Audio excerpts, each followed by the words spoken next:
예, 오늘 웨스트민스터 신앙고백 제12장 양자됨에 관해서 같이 말씀을 나누도록 하겠습니다.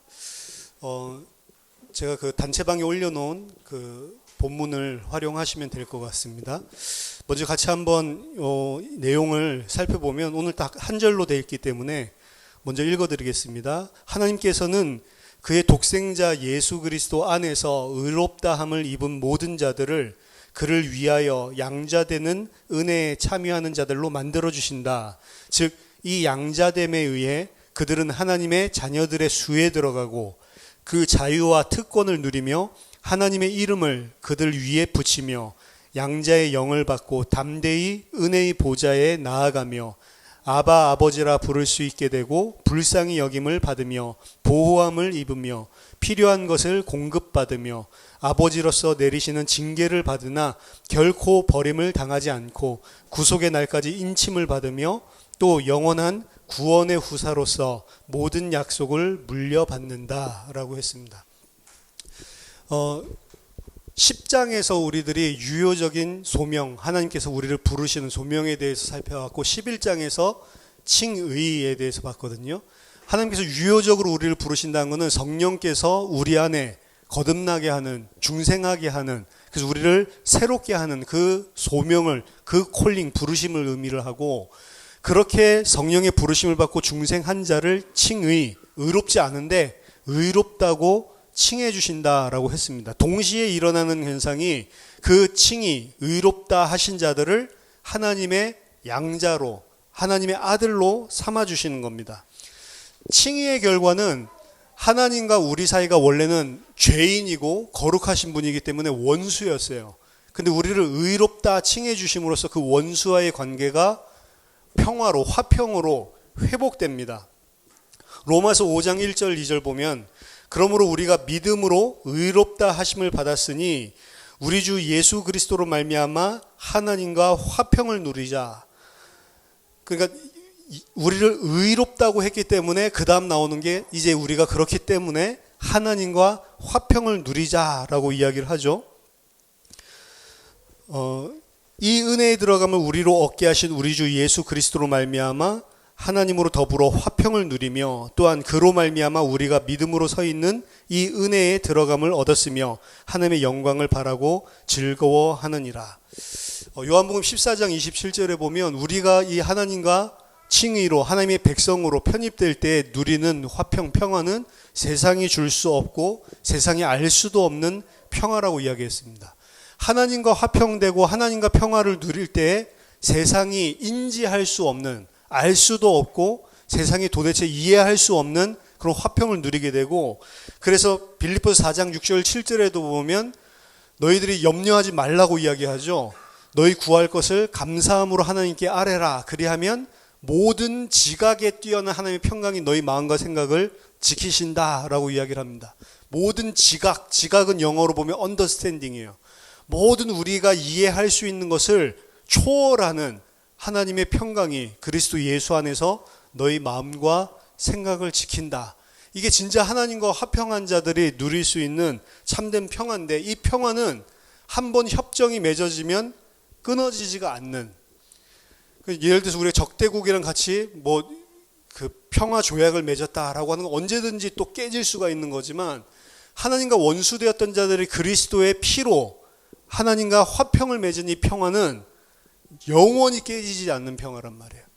우리가 아무리 그걸 깨려고 해도 하나님은 안 깬단 말이죠. 왜냐하면 과거, 현재, 미래의 우리의 모든 죄악됨과 우리의 모든 하나님 앞에 불경한 부분들을 그리스도 예수의 십자가의 보혈로 이미 다 값을 지불하시고 전부 다 하나님께서, 예수 그리스도께서 전부 다 그거를 다 속죄하셨기 때문에 하나님과 우리와의 이 맺어진 화평과 평화의 관계는 절대로 안 무너지는 겁니다. 중요한 건 누구에게 있냐면 하나님은 이제 평화로, 화평한 자로 우리를 하나님의 백성으로 봐주시는데 우리 자체가 사실은 계속 왔다 갔다 하는 거예요. 어떻게 보면 하나님께서는 계속 은혜와 사랑으로 우리를 완벽하게 인도하고 계신데 우리가 그 관계를 잘 모르니까 계속해서 우리가 그 사이에서 오르락내리락 우리가 하고 있는 겁니다. 근데 이거를 분명히 알아야 됩니다. 하나님의 양자됨, 하나님의 아들이 됐다라고 하는 거는 한 번 맺어지면 그냥 그걸로 끝이지 번복됨이 없는 거란 말이에요. 예전에 미국에 계시는 한 목사님이, 제가 존경하는 목사님이셨는데, 어렸을 때 그 형제들끼리 자기가 먹는 게 그렇게 다툼이 치열했다고 그러더라고요. 그러니까 밥을 해놓으면 무조건 많이 먹으려고 막 빨리 먹는 거죠. 이 형보다 반찬 더 많이 먹으려고 막 빨리 먹고, 그렇게 자기가 밥을 잘 먹었다고 그러더라고요. 지금은 이제 빼빼 마르셨는데 먹는 게 속도가 막 엄청 막 장난이 아니신가 봐요. 뭐 저도 한 속도 하는데, 근데 이분이 이제 어느 날 막 먹으니까 형이 조용히 데리고 나오더래. 야, 너 왜 이렇게 밥을 많이 먹어? 그래서, 형이 무슨 상관이야? 엄마가 맛있는 거 해주면 내가 많이 먹는 건데. 너 내가 이런 말 안 하려고 그랬는데 너 사실 우리 아들 아니야. 너 어렸을 때 다리 밑에서 주워왔어. 그 충격을 받은 거예요. 진짜냐? 진짜다. 너 어렸을 때 뭐 고아였던 애를 갖다가 이렇게 들여다 놨으면 키워주는 것만 해도 감사하게 여겨야지, 와가지고 그렇게 밥을 많이 퍼먹으면 되냐? 그래가지고 큰일 났구나. 내가 뭣도 모르고 그렇게 밥을 많이 먹었구나. 이런 생각이 들어가는 거예요. 그날 밤부터 이제 어머니가 이제 맛있는 것들을 해주면 잘 안 먹는 거예요. 그냥 조금만 먹고 형한테 다 양보하고. 그래서 엄마가 얘가 아픈가 이랬는데, 너 아프지? 좀 많이 먹어. 근데 괜찮아요. 키워주시는 것만으로도 감사하시. 왜? 만약 많이 먹는다고 내쫓으면 어떡해요? 형이 협박을 했거든. 계속 많이 먹고 이러면 너 다시 내쫓자고 엄마한테 이야기한다. 그 다음부터는 막 일주일을, 한 달을 계속 밥을 주면 딱 기본 준 것만 겨우 먹고 맛있는 반찬 많이 먹지도 못하고. 왜? 양자니까. 입양됐으니까 언제든지 또 내쫓길 수 있으니까.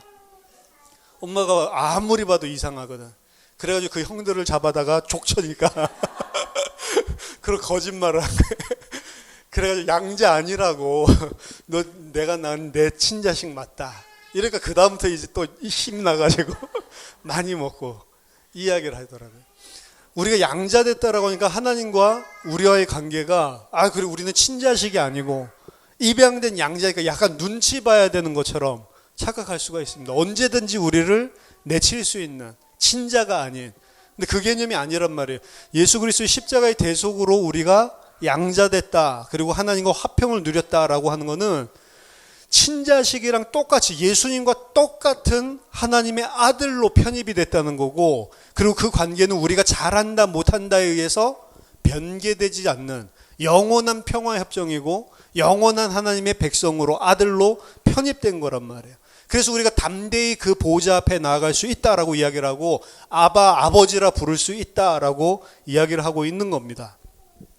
오늘 여기 보면 약간 우리들이 나눈 그 프린트가 약간 그 해석이 순서가 바뀌어졌는데, 하나님께서는 의롭다 함을 입은 모든 자들을 그의 독생자 예수 그리스도 안에서, 그리고 그를 위하여 양자되는 은혜에 참여되게 만들어 주신다, 이렇게 되어 있거든요. 원래는. 그러니까 하나님께서 의롭다 칭의를 받은 모든 자들을 두 가지, 예수 그리스도 안에서 양자됨을 허락하시는 거고, 또 두 번째, 그리스도 예수를 위하여 양자됨을 허락하신다. 그럼 그리스도 예수 안에서 우리를 양자된다라는 거는 이해가 되는데, 우리가 양자되는 게 누구를 위해서라고요? 우리를 위해서가 아니고 예수 그리스도를 위해서라고 오늘 표현을 하고 있는 겁니다. 우리를 양자 삼아 주시는 게 예수 그리스도를 위해서 해주시는 거래요. 이상하죠? 그 의미는 이사야서 53장 11절 보니까 예수 그리스도의 그 대속, 예수 그리스도께서 우리를 대신해서 죄짐을 지고 가고 우리 대신 징계를 받고 우리 대신 모든 죄책을 다 감당하시는 게 이사야서 53장이잖아요. 이사야 53장 11절에 보면 그가 자기 영혼에 수고한 것을 보고 만족하게 여기실 것이라. 나의 의로운 종이 자기 지식으로 많은 사람을 의롭게 하며 또 그들의 죄악을 친히 담당하리로다. 예수 그리스도께서 우리 대신 징계를 받고 십자가에 못 박혀 죽으시면서 우리의 모든 죄를 다 담당하시고 그 일이 이루어지는 것을 보면서 만족한다. 내 영혼이 이렇게 수고한 것을 만족하게 생각한다라고 이야기를 했거든요. 그러니까 예수님이 당신의 십자가의 대속적인 죽으심으로 우리를 살리신 것을 딱 보면 마음이 기쁘시고 내가 너무 잘했구나, 만족한다라고 하는 겁니다. 근데 그거는 예수 그리스도의 뜻뿐만이 아니고 하나님 아버지의 뜻이기도 하죠. 하나님 아버지께서 우리를 그리스도의 대속적인 죽음으로 하나님의 백성으로 칭히 의롭다 이렇게 칭하셔서 우리를 살려내실 때 하나님이 기뻐하시고, 예수 그리스도 내가 이 일을 해냈구나, 저들을 살려냈구나 라는 거에 기뻐하시고, 그들을 입양을 해서 예수 그리스도와 함께 하나님의 상속을 할 수 있는 아들로 삼아주셔서 예수 그리스도가 맏형이면 우리들이 그 형제들이 되게 해주신 거거든요. 그렇게 해주는 게 예수 그리스도를 위해서 해주는 거래요. 그럼 우리가 생각을 해보세요. 어떤 사람을 위해서, 그러니까 이걸 상급 개념으로 보는 겁니다. 우리를 하나님의 아들로 삼아주시는 것을 예수 그리스도에게 상급으로 주시는 거예요. 예수님이 우리들이 형이 되는 거를 굉장히 상으로 받는 거예요. 굉장히 좋은 것으로. 근데 생각을 해보면 상을 준다고 했을 때는 이 사람이 좋은 거를 상으로 주고, 선물을 준다고 해도 이 사람이 좋은 걸 선물로 줘야 이 사람이 만족한 거지. 이 사람이 별로 좋아하지 않는데 선물 주고 이거 상이야 그러면서 내가 완전 필요도 없는 이상한 거 주면서 이거 상이야 주면 하나도 사실은 그 상급도 아니고 선물도 안 되는 거잖아요. 제가 미국에 있을 때 저희 집사람 생일 선물을 플레이스테이션 2를 해줬거든. 저희 집사람은 게임을 하지도 않는데 플레이스테이션 아십니까? 그 게임기? 내 생일 선물 해줄게. 플레이스테이션 2. 그 누가 해요? 제가 하는 거지. 저희 처제도 어렸을 때 저희 장인어른 생일 선물로 토끼 인형을 해준다고 그러는데 아빠 선물이야 토끼 인형 해주고 자기가 계속 가지고 그래서 선물이 안 되잖아요. 그렇죠? 상이 안 되죠. 근데 이 우리가 하나님의 백성으로 만들어주고 우리를 양자 삼아 주는 거를 예수 그리스도를 위한 상급으로 이야기를 하고 있어요. 그러면 무슨 소리예요? 우리를 이들이 구원받아서 이제 내 형제가 됐구나 라는 것을 예수님은 최고 좋은 선물과 최고 좋은 상급으로 하나님께 받는다는 거예요. 근데 우리 자신을 쳐다보면 우리는 별로 상급도 안 될 만한 존재고 그렇게 좋은 선물이 안 될 만한 존재라는 거죠. 근데 예수 그리스도와 하나님은 이들을 너의 형제들로 불러주는 게 가장 좋은 선물이고 상급이라고 생각을 해주시는 거예요. 이게 얼마나 은혜입니까? 우리가 예수 그리스도로 말미암아 구원받았는데 구원받아서 예수님과 함께 상속자가 된 거를 너무 마음속에 좋은 상으로 받아주시는 거예요. 이게 이제 이 양자됨이 영원한 것도 있지만 굉장히 예수님이 내가 십자가의 죽음으로 이들을 내 형제로 얻었구나 라고 하는 것을 굉장히 상급으로 최고 좋은 선물로 우리를 맞이해 주신다는 거죠. 보통 형제들 우애에 있는 가정들은 그런지 모르겠는데 대부분 형제들은 별로 큰 우애가 없거든요. 그래서 무한 경쟁 같이 막 치고받고 싸우고 막 이렇게 자라는데 저도 삼형제라서 항상 치고받고 싸우고 항상 이슈가 있고 이러는데 예수님은 우리 맏형인데 우리를 갖다가 최고 좋은 상급으로 하나님 주신 최고 좋은 선물로 우리를 품어주신대요. 우리가 무슨 상급이 되겠어요? 마치 그 아버지한테 토끼 인형 해주는 거랑 똑같아요. 아무것도 아닌 그 선물도 아닌. 그리고 또 저희 그 처남이죠. 목사님이신데 얼마나 짠돌이냐면 생일 선물 해주는데 샤프심. 그것도 샤프심 한 통이 아니고 한 개. 아껴서 써. 이거면 일주일은 쓸 수 있을 거야. 생일 선물로. 그렇죠. 그 샤프심 선물 받은 사람 너무 좋은 선물을 받았다. 흥분하고 이러지 않겠죠. 근데 우리는 샤프심만도 못한, 샤프심은 그래도 어디 쓸 때라도 있지. 샤프심만도 못한 하나님의 원수요, 대적이고 죄인이고 하나님을 항상 대항해서 싸우는 우리인데 그 우리를 가장 좋은 선물로 가장 좋은 상급으로 우리를 받아주신다는 거예요. 그래서 우리를 양자 삼아주는 거는 예수 그리스도 안에서도 양자 삼아주지만 이게 예수 그리스도를 위해서 양자 삼아준다라는 말이 들어가 있는 겁니다. 이게 얼마나 은혜입니까 사실은. 이 양자됨에 의해서 우리는 하나님의 자녀들의 수에 들어가고 그리고 그 자유와 특권을 누리게 되고 하나님의 이름을 그들 위에 붙이며 양자의 영을 받았기 때문에 이제 담대히 은혜의 보좌에 나아가서 아바 아버지, 아빠 아버지라 부를 수 있게 됐다라고 이야기를 합니다. 그 조아킴 예레미야스라는 학자가 하나님은 아버지의 하나님의 이름을 칭호를 붙이는 거기 유대인들의 연구를 쭉 했는데 AD 10세기까지 유대의 모든 문헌에 하나님을 아버지라 부른 기록이 단 한 개도 없대요. 그 말은 예수님은 1세기에 오셨을 때 하나님을 아버지라고 불렀잖아요. 그걸 보고 이제 이게 지금 신성 모독을 한다 해서 쳐 죽이려고까지 했는데 사실은 예수님이 하나님을 아버지라고 정말로 이 부르짖는 아빠라고 부르는 최초의 호칭을 사실은 했다라고 보면 되고 생소한 거예요. 하나님을 창조주 하나님, 여호와 하나님 막 우리가 섬겨야 되는 하나님을 생각했지 아버지라는 개념이 없는 거죠. 근데 예수님은 성자죠. 하나님의 아들이죠. 그러니까 당연히 하나님을 아버지라고 부르는 건데 일반 유대인들이 볼 때는 이게 굉장히 불경한 거죠. 근데 예수님은 자기 자신만 아버지라고 부르는 게 아니고 제자들에게도 너희는 기도할 때 이렇게 해라. 하늘에 계신 우리 아버지여라고 기도를 해라라고 가르쳐 주시죠. 나뿐만 아니라 그리스도 나를 통해서 아버지께로 올 너희 백성, 하나님의 백성, 제자들도 이제 너희들은 하나님을 아버지라고 불러라. 그래서 우리가 하나님 아버지라고 부르는 거는 굉장히 특권 중에 특권입니다, 사실은. 하나님을 아버지라고 부르지 못한단 말이에요. 일반 종교인들이. 유대인들은 그걸 굉장히 불경스럽게 생각을 했고 그들에게 있어서 아버지라고 뭐 아브라함을 아버지라고 부르는 케이스는 있어도 하나님을 감히 아버지라고 아빠라고 부르는 케이스는 없었다는 거죠. 그래서 여러분들 기도할 때 호칭이 그냥 하나님이 아니고 하나님 아버지라고 하는 게 맞습니다. 기도할 때는. 우리 아버지한테 기도를 하는 거고 아빠한테 기도한다라는 개념을 가지는 게 굉장히 중요해요. 하나님을 저 멀리 있는 창조주, 우리랑 떨어진 절대적인 그런 위치에 있는 절대 주권자, 그거로 보는 게 아니고 그분이 나의 아버지다라고 부를 수 있는 것은 굉장히 큰 은혜입니다.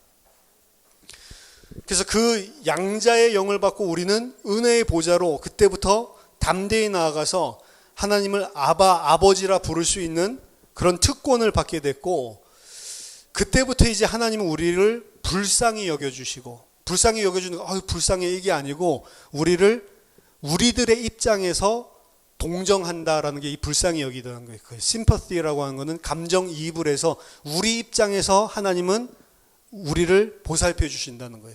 불쌍히 여긴다는 거는. 그거 얼마나 감사해요. 그러니까 우리의 연약함을 다 아신다고 그랬거든요. 그러니까 연약함을 알기 때문에 우리가 연약해서 넘어질 때도 참아주시는 거예요. 우리가 자녀들을 키울 때 보면 자녀들이 연약하고 아직 부족한 걸 아니까 말도 안 되는 짓을 해도 그래도 다 품어주는 것처럼 그 입장으로 들어가서 보는 거죠. 그러니까 아이가 예를 들어서 뭐 막 시끄럽게 해요. 예배를 드릴 때도 마찬가지로 식당에 가서도 그럼 그거를 부모 입장에서 예를 볼 때랑 그리고 타인 입장에서 예를 볼 때 틀리겠죠. 식당에서 막 떠드는 애들을 보면 부모 입장에서는 아이 입장에서 봐주죠. 그러니까 아이가 지금 답답하고 뛰어놀고 이럴 나이니까 충분히 이해가 되는 거지. 근데 다른 사람 입장에서 보면 저 애 새끼가 왜 이렇게 시끄럽게 해, 식당에서 이런 생각이 드는 거죠. 그러니까 노 키즈 존 이런 거 만들어 가지고 인터넷 보니까 너무 불쌍한 이야기가 올라왔더라고요. 노 키즈 존이 요새 많대요. 그래서 아이들 때문에 식사하러 왔다가 기분 상해서 돌아가니까 아예 애들은 못 들어가는 식당들이 그래서 뭐 10살인가 뭐 그 이하 아이들은 못 들어옵니다. 이런 그런 식당들이 많이 생겼대요. 그게 이제 생긴 이유가 아이들이 좀 막 시끄럽게 하고 이렇게 하면, 예를 들어서 직원이 가서 좀 조용히 해라 이렇게 이야기하면, 너가 뭔데 우리 아들한테 그래? 이래가지고 좀 갑질하는 이런 부모님들이 많아서, 그런 갑질 손님 때문에 노키즈존을 아예 만들었다고 그러더라고요.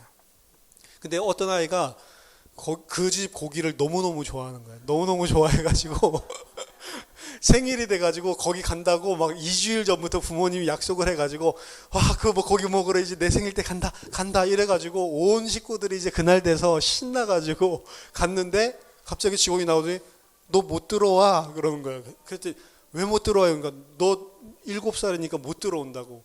조용히 먹다가 갈게요 이렇게 하는데 안 된다는 거예요. 그러니까 막 울면서 조용히 먹는데 여기서 먹으면 안 돼요. 그래도 뭐 안 되는 거야, 안 되는 거는. 이래가지고 못 먹고 나오는, 거기다가 이제 초등학생 그 오빠가 거기다가 이제 일기를 쓰는 거예요. 내 동생 생일인데 소고기를 못 먹었다 이러면서 너무너무 슬픈 날이다. 왜 어른들은 우리가 고기를 못 먹게 할까? 우리는 안 떠들 수 있는데 조용히 고기만 먹고 나올 수 있는데, 뭐 이런 이야기들을 썼더라고요.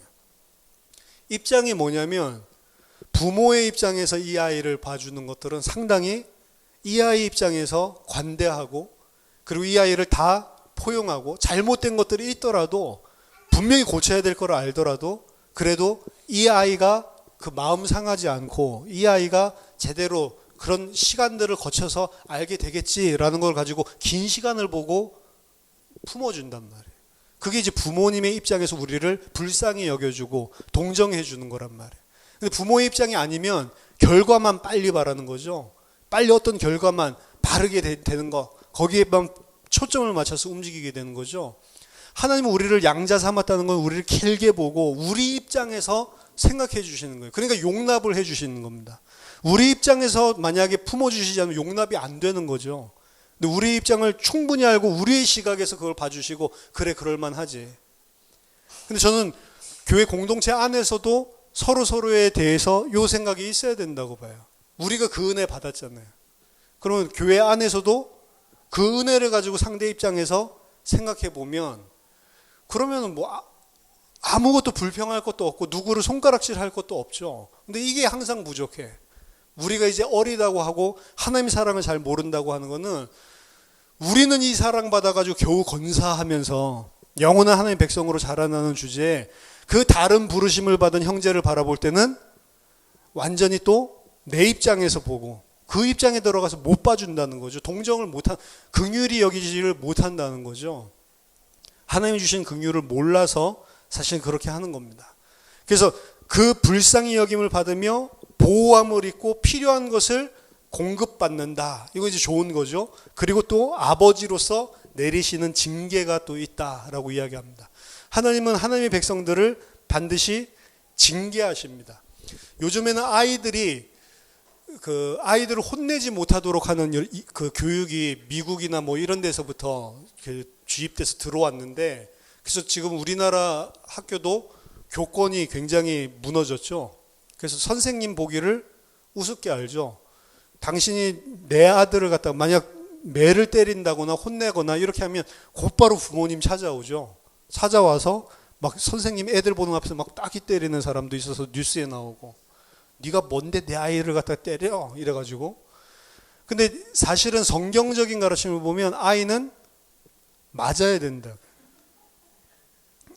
애를 패야 된다고. 등허리에 채찍 자국이 나야 된다라고 써 있으니까 회초리도 아니고. 왜죠? 아이는 교육을 받지 않으면 자기 멋대로 하게 놔두면 어떻게 돼요? 실패하게 돼 있습니다. 왜요? 그게 다 죄성이고 자기 자신밖에 모르기 때문에. 그래서 제가 지난번에도 한번 말씀드렸죠. 아이를 매로 훈육하는 집안과 아이가 잘못된 건 잘못된 거야, 이거 고쳐야 돼, 두들겨 패는 집안과 아이 인격을 존중해야 된다라고 해서 아이가 하는 대로 전부 다 들어주고, 잘못된 거라도 너는 그렇게 생각하니? 그렇지만 이렇게 생각해 볼 수도 있지 않니? 막 이러면서 대화로 막 풀어주는 집안. 나중에 잘하니까 누구가 성공해요? 두들겨 맞고 자란 애만 성공한다는 거죠. 얘는 어떻게 돼요? 완전히 마약 환자 되고 완전히 무너진다는 거죠. 왜 그러죠? 내가 원하는 것만 하니까. 얘는 어떻게 해요? 내가 원하는 거는 있지만 다른 사람들이나 사회나 조직이나 이런 거 안에서 참을 거 참고 거기에 비위 맞추고 거기에 내가 적응하고 살아야 된다. 이런 식으로 훈련이 되니까 어떤 조직 사회에 들어가고 뭐를 할 때도 인내할 줄도 알고 그리고 여기서 내가 참아야 돼. 이런 개념들이 생기는 거죠. 근데 이 아이는 뭐가 있어? 개념이 없어. 내가 하고 싶은 대로 막 하는 거예요. 수업 시간에도 조용히 해야 되는데 안 조용히 해. 왜? 내가 하고 싶은 대로 내 인격 존중 막 하니까. 죄인이기 때문에 반드시 징계는 필요한 겁니다. 아이를 바르게 자라게 하려면 그래서 매를 들어야 된다 안 들어야 되는 거예요 사실은. 꾸짖지 않고 훈육하지를 않으면 아이들은 전부 다 잘못된 방향으로 자랄 수밖에 없다고요. 애를 학대하라는 게 아니고 또 이거 훈육해야 된다 그러면 또 학대하는 사람이 있어서 이 사실은 법이 나오는 건데 매가 있어야 됩니다. 그리고 저는 뭐 초, 중, 고등학교 거기도 매가 있어도 된다. 근데 워낙 사이코 같은 선생님들이 희한하게 두들겨 패니까 막 야구 방망이가 다 부러질 정도로 두들겨 패니까 그게 이제 문제지. 저도 야구 방망이가 부러질 정도로 맞아봤거든요. 진짜 부러지더라고 빠다가. 얼마나 많이 맞았겠어요. 그게 부러질 정도면. 제가 나쁜 짓을 많이 해가지고. 근데 그렇게 해서 두들겨 패면 안 한단 말이에요. 몰래 하겠지만 그래도 이 자제를 한단 말이지. 안 하면 계속 한단 말이에요. 그게 이제 죄성인데 하나님은 좋은 아버지이기 때문에 우리를 무식하게 막 징계하고 막 두들겨 패고 학대하고 이러지는 않지만 우리를 반드시 사생자가 아니고 우리가 아들이 맞으면 반드시 우리를 징계한대요. 그래서 우리들의 삶에 계속 오르락 내리락 이런 것들이 있으면서 우리를 만들어 가시는 겁니다. 어려움도 주시고. 두 개의 징계가 있다고 그랬어요. 하나는 하나님이 진짜 망하게 하려고 만드는, 하나님이 진노하시는데 이놈은 진짜 죄인이라서 망하게 만드는 형벌적인 진노가 있고요. 형벌적인 진노는 하나님의 백성에게는 없어요. 형벌적인 진노는 불신자에게만 있는 겁니다. 근데 하나님의 백성에게는 형벌적인 진노가 아니라 우리를 올바르게 바르게 교정하기 위한 교정적인 진노가 있다고요. 그래서 하나님의 백성에게 하나님께서 깨닫게 하기 위해서 어려움도 주시고 깨닫게 하기 위해서 아픔도 주고 그런 과정들이 반드시 있습니다. 이번에 2박 3일 동안 지리산 이렇게 종주를 했잖아요. 처음에 한 2점 몇 킬로 성삼지에서 그 노고단까지 올라가는데 죽는 줄 알았어요. 처음에 그냥 딱 초입부터 시작해서 가는데 계속 오르막길이야. 단 한 번도 쉬지 않고. 너무 힘들어가지고 나만 이런가? 이랬는데 다른 분들도 김동식 집사님은 운동을 많이 하시잖아요. 지금도 축구를 거의 일주일에 2번 정도는 하시니까 허벅지 힘이 장난이 아니거든요. 힘들어 하시더라고요. 축구랑 쓰는 근육이 다르네? 뭐 이러면서 힘들어 하시고. 그래서 좀 위안이 됐죠. 김동식 집사님도 힘드시는구나. 기부종 집사님도 힘들어 하시더라고요. 훈련을 많이 하셨거든요. 이게 훈련했던 거랑 아무 상관이 없네. 저는 가는데 나 이거 못하겠다. 누가 지리산이 안 험하다고 그랬지? 엄청 험하다. 계속 올라가니까. 그래서 그럼 노고단 올라가고 나서 못하겠더라고요. 그래서 이걸 갖다가 지금 몇십 킬로를 가야 되는데 2킬로 정도 걷고 나서 못하겠다는 판단이 오더라니까요. 그리고 이제 노고단에서 우리가 이제 좀 늦게 출발했기 때문에 노고단 올라가서 구경하는데 거기는 못 가고 이제 막바로 이제 또 이동을 하는데 한 4km 정도 구간이 완전 평지예요, 평지. 거기 걸어가니까 살겠더라고요. 이 지리산이 안 험하다더니 진짜구나. 난 첫 번째처럼 다 그런 줄 알았네. 이렇게 너무너무 막 김동식 씨는 막 콧노래 부르면서 이거 완전 산책이네요, 산책. 그래서 이거 할 수 있겠다 이 정도면. 이거 뭐 별로 훈련할 필요도 없었네. 완전 교만해지더라고요. 금방 교만해지다가 또다시 그런 길이 시작돼요. 아까보다 더 험해.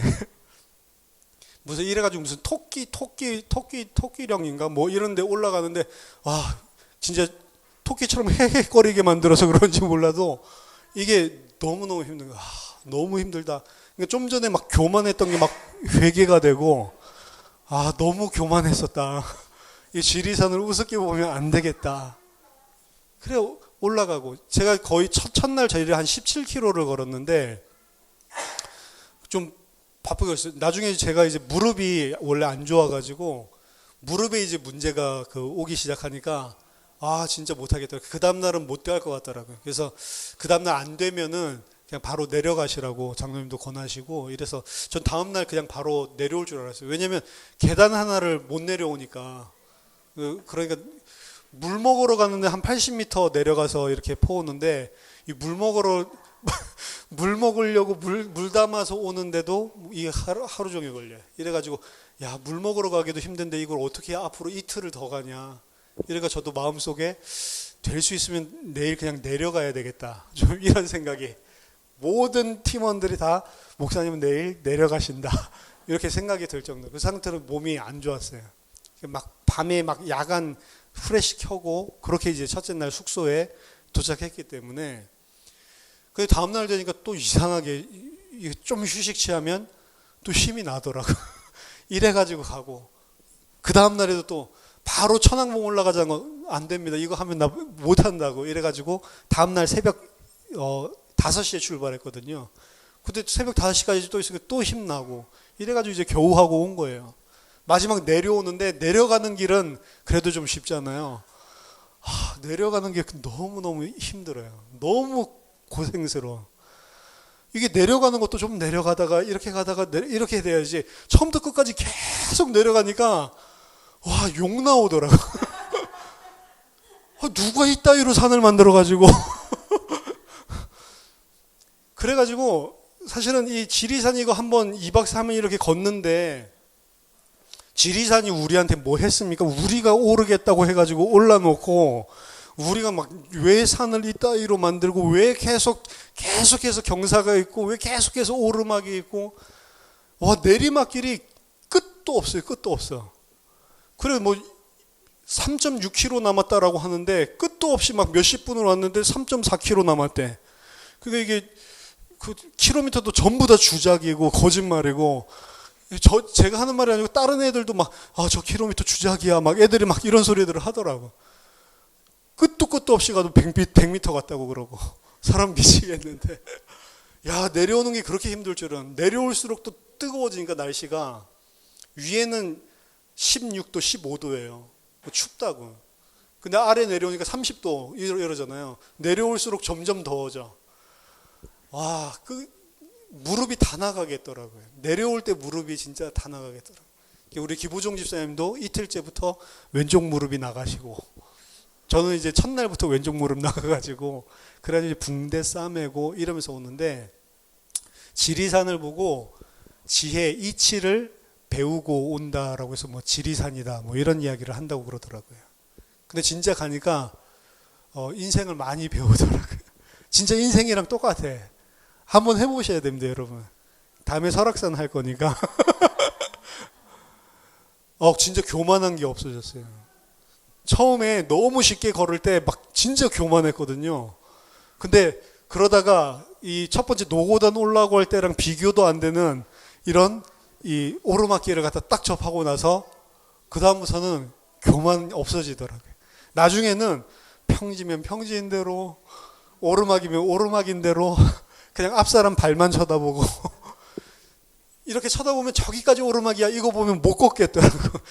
그냥 발만 쳐다보고 그냥 끝날 때 끝나겠지. 나중에는 이제 산에서 내려오고 나니까 그냥 일반 우리 평지 있죠. 걷는데 얼마나 감사한지 몰라요. 평지구나. 이렇게 편안하게 걸어 다닐 수 있는 게 얼마나 감사한지 몰라요. 그 안에서 사실은 인생을 배우고 교만한 마음이 없어지더라고요. 조금 어려움들, 만약 그게 없이 지리산 올라가는 길이 내가 생각하는 대로 짝짝 맞아 떨어지고 너무 평탄하게 잘 올라갔다가 잘 내려왔으면 아무것도 사실은 못 배우고 왔을 것 같아요. 근데 한 번 정도는 해볼만 하더라고요. 그거 해보니까 인생이랑 진짜 비슷하구나. 막 너무 어려운데 그것도 끝이 아니고 막 어려운 게 있으면 또 평탄한 길도 있고 그리고 또 내리막길도 있고 내리막길도 아주 평안을 주는 내리막길이 있어요. 너무 편하게 툭툭 내려올 수 있는 그런 데 오면 완전히 이지 코스죠. 너무 좋고 근데 내리막 코스도 완전히 너무 힘든 내리막 코스가 있고, 너무 내리막 코스가 있다 보니까 나중에 오르막길이 나오잖아요. 기쁘더라고요. 너무 내려서 무릎에 너무 아픈데 오르막길이 나오면 그래 이런 것들도 좀 나와줘야지. 이래서 오르막길도 너무 감사하게 가고. 이게 사람의 생각이 바뀌더라니까요. 근데 이 종주를 통해서 그런 것들을 짧은 2박 3일 동안 약간 생각을 하게 되듯이 하나님 우리 긴 인생을 두고 우리를 징계하시면서 그렇게 끌고 가신다고요. 그래서 어떻게 만들어요? 교만하지 않고 감사하게. 오르막길이 나와도 감사하고, 내리막길이 와도 감사하고, 평지가 나와도 감사하게. 그래서 옛날에 오르막길 나오면 막 힘들다고 막 하나님한테 이러고, 내리막길 나오면 좋다고 이러고, 평지 나오면 막 내 마음대로 풀린다고 막 이러고 했었던 것들이 계속 이거 반복을 하다가 보면 오르막길이 내려와도 감사하다. 내리막길이 와도 감사하다. 나는 그냥 걸어가는 거지. 평지가 와도 감사하고. 이렇게 우리 만들어 가시는 거예요. 하나님의 백성을 하나님의 백성으로 순종하는 자로 하나하나 만들어 가시는 겁니다. 그래서 아들 되면은 보호해 주시고 하나님께서 베풀어 주시고 우리에게 공급해 주시기도 하지만 아들이기 때문에 올바른 아들로 성장하게끔 하나님께서 징계하면서 우리를 계속 인도하시는 부분이 반드시 존재합니다. 하지만 감사한 것은 징계를 하지만 결코 버림당하지 않고 끝까지 우리를 놓치지 않는다는 거죠. 구속의 날까지 성령으로 인치셔서 우리를 예수님과 같이 똑같은 후사, 상속자로서 모든 것을 다 물려받게 하신다라고 오늘 양자됨에 대해서 이야기하고 있습니다. 양자로 삼으신다는 것의 가장 큰 특징은 우리를 하나님의 모든 기업을 받을 후사로, 하나님의 모든 유업을 이을 자로 예수님과 똑같이 우리를 아들로 만들어 주신다. 그래서 우리가 영원한 유업, 하나님의 나라를 우리가 소유받게 된다라는 것을 전제로 하고 있기 때문에 그렇습니다. 그 약속을 물려받고 하나님의 나라를 기업으로 물려받기 때문에 우리를 하나님의 아들이라는 표현을 굳이 쓰고 있는 겁니다. 그래서 징계를 받지만 그건 하나님의 백성으로 만들어 나가는 과정이지 결코 버리심은 없다라는 거죠. 징계받을 때 떨어져 나가는 사람들도 있을 수 있어요. 영원히. 그러니까 하나님 어떻게 하나님이 살아계시면 이럴 수 있어? 이래서 영원히 교회 안 나오고 떨어져 나가는 사람도 있습니다. 그 사람은 원래 하나님 백성이 아닌 것이지, 하나님 백성이면 그 징계가 오고 고통이 왔을 때 그걸 통해 하나님의 백성으로 성장을 하는 발판이 되고 기회가 되는 것이지, 그게 하나님을 떠나는 구실이 안 된다고요. 하나님의 백성은 그걸 통해 성장을 하고 하나님의 백성답게 자라가는 것이고, 그리고 영원한 기업을 물려받을 자로, 약속을 물려받을 후사로 사실은 성장하게 되는 것이지 그것 때문에 나가 떨어지지는 않는다는 거죠. 그래서 우리는 영원한 구원의 상속자로서 하나님께 그 유업을 그리스도와 함께 받는 것입니다. 오늘 이 양자됨에 대하여 여기서 우리가 하나님의 아들이라고 하는 것, 그리고 그 아들로 삼은 것만도 감사한데 그거를 예수 그리스도의 최고의 상급이고 예수 그리스도와 하나님이 가장 기뻐하시는 아들 삼음, 그런 우리가 아들이고, 그리고 그 아들의 입장에서 하나님은 모든 것을 다 알고 완벽하게 그의 필요에 따라 필요한 것을 공급하고, 그리고 동정을 베푸시고 우리들의 입장에서 모든 것을 인도하시지만 하나님의 백성답게 자라나게 하기 위해서 징계도 허락을 하시고, 그렇지만 영원히 버리지 않고 반드시 그 기업 얻을 자로 우리를 후사로 삼으신다라고 하는 게 이 양자됨의 내용입니다. 너무 간단한 내용이고 그리고 쉬운 내용이지만 이 양자됨의 은혜가 무엇인지를 알게 하기 위해서 우리에게 가족을 주시고 자녀를 주신 거예요. 그래서 진짜 하나님 아버지의 사랑을 알려면 자녀를 낳아봐야 되는 거예요. 안 낳아보면 안 낳아본 만큼 모르게 돼 있어요. 그렇죠? 김동식 집사님이 10년 만에 드디어 아내가 임신을 하셨다고 그래요. 이번에 밝히셨어요. 이제 3개월 넘어서 4개월을 향해서 가고 있기 때문에 좀 안정이 많이 돼서 그 말씀하시더라고요. 그렇죠? 이제 아들을 낳아 보면 김동식 집사님이 알게 될 거예요. 아, 내가 그동안 몰랐구나, 하나님 아버지의 사랑을. 그렇죠. 본인 다 안다고 하셨지만 알지 못하는 것들을, 아버지의 마음이, 아비의 마음이 이런 거였구나 라는 부분들을 알게 될 겁니다. 그래서 자식을 키워보면서도 그 하나님이 우리를 어떻게 아끼고 어떻게 우리의 입장에서 우리를 살피고 있는지, 좋은 아버지라면, 물론 나쁜 아버지가 세상에 많으니까 그러지만 좋은 아버지, 좋은 어머니라면 자녀의 입장에서 모든 것들을 다 생각을 하고 자녀의 입장에서 모든 것들을, 환경들을 다 바꾸거든요. 일단 집안 분위기나 뭐 이런 것들부터 싹 다 바꾸거든요. 우리가 하나님 아버지의 그 자녀가 된 것입니다. 저와 여러분들이 하나님 아버지께 감사하고 하나님 아버지를 아버지라 부를 수 있는 그 아들의 법적인 그리고 영원한 언약을 우리에게 주셨구나, 감사하는 그런 한 주간 됐으면 좋겠습니다. 기도하겠습니다. 하나님 은혜를 감사드립니다. 우리의 죄를 용서해 주시고 살려주신 것만도 감사한데, 그것이 아니라 하나님의 영원한 자녀로, 아들로 우리들을 입양하시고 우리들을 하나님의 모든 것을 다 기업으로 받을 수 있는 상속자로 불러주심을 감사드립니다. 그 하나님 아버지의 은혜와 사랑이 무엇인지 날마다 알아가고 그 사랑을 받은 자로, 그 은혜를 받은 자로 살 수 있도록 하나님 우리에게 성령께서 오늘도 도와주시고 인도해 주시옵소서. 살아계신 주 예수 그리스도 이름으로 기도하옵나이다. 아멘.